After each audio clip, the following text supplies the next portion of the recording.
بسم اللہ الرحمن الرحیم۔ السلام علیکم دوستو، سانپ اور بچھو انتہائی زہریلے اور خطرناک جانور ہیں۔ یہ روز اول سے ہی انسانوں کے دشمن رہے ہیں اور آج تک لاکھوں انسان ان کے کاٹنے کی وجہ سے موت کے منہ میں جا چکے ہیں۔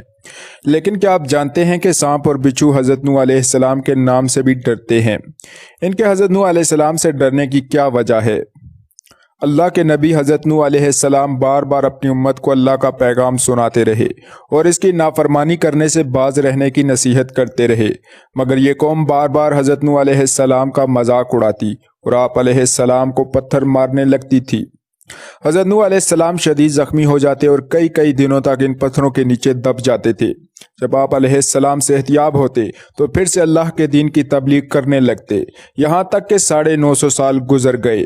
آخر آپ علیہ السلام نے اپنے ہاتھ بلند کیے اور اللہ سے دعا کرنے لگے، اے اللہ، میری یہ امت کبھی ہدایت نہیں پائے گی، یہ تیرے عذاب کا مذاق اڑاتی ہے، انہیں تو اپنی طاقت دکھا دے۔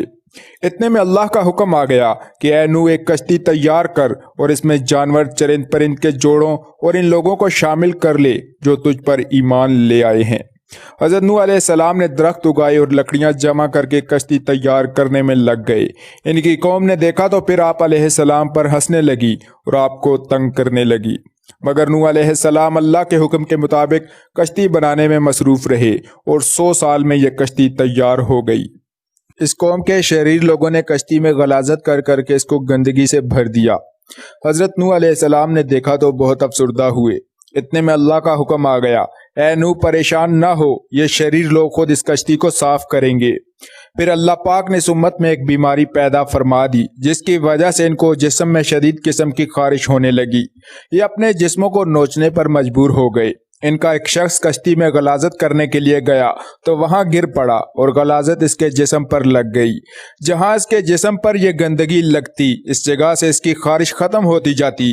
یہ شخص بھاگ کر اپنے لوگوں کے پاس گیا اور ان کو بتایا کہ ایسا کرنے سے یہ بیماری ختم ہو جاتی ہے۔ تو وہی لوگ جو اس کشتی میں گندگی پھیلاتے رہے دوڑے آئے اور اس غلاظت کو اپنے جسموں پر ملنے لگے، حتیٰ کہ یہ گندگی انہوں نے اپنی زبانوں سے چاٹ کر کشتی کو بالکل صاف ستھرا کر دیا۔ پھر آپ علیہ السلام نے تمام جانوروں اور پرندوں کو اس کشتی میں سوار کرنا شروع کر دیا۔ تو اس دوران سانپ اور بچھو بھی پہنچ گئے اور حضرت نوح علیہ السلام سے کہنے لگے، اے اللہ کے نبی، ہمیں بھی اس نجات کی کشتی میں سوار کر لو۔ تو آپ علیہ السلام فرمانے لگے کہ تم تو انسانوں کو تکلیف دیتے ہو، ان کو کاٹتے ہو۔ تو سانپ اور بچھو رو کر کہنے لگے، اے اللہ کے نبی، آپ ہماری نسل کو بچائیں، ہم آپ سے وعدہ کرتے ہیں کہ جو کوئی بھی سلام علی نوح فی العالمین پڑھے گا، ہمیں قسم ہے اپنے خالق کی، ہم اسے کبھی بھی نقصان نہیں پہنچائیں گے۔ اس کے بعد حضرت نوح علیہ السلام نے سانپ اور بچھو کے جوڑوں کو بھی اس کشتی میں سوار کر لیا۔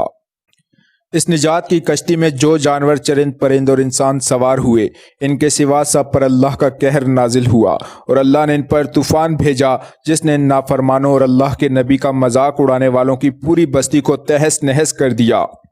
اللہ پاک نے اس آیت مبارکہ سلام علی نوح فی العالمین کو قرآن کریم کی سورت الصفات میں قیامت تک کے لیے محفوظ کر دیا ہے۔ دوستو، آج بھی کسی جگہ سانپ، بچھو اور حیوان کے سامنے اس آیت مبارکہ کو پڑھا جائے تو کوئی بھی سانپ، بچھو، حیوان اور جن اس آیت کے احترام اور اس کے پس پشت وعدے کو سمجھ کر اس انسان کے قریب نہیں آتا۔ بے شک اللہ کی کتاب قرآن کریم میں ہر بیماری، پریشانی اور تکلیف کا علاج موجود ہے۔ دوستو، ثواب کی نیت سے اس ویڈیو کو اپنے دوست، احباب اور فیملی ممبر کے ساتھ بھی شیئر ضرور کیجیے گا۔ انشاءاللہ اگلی ویڈیو میں ملاقات ہوگی، تب تک کے لیے اللہ حافظ۔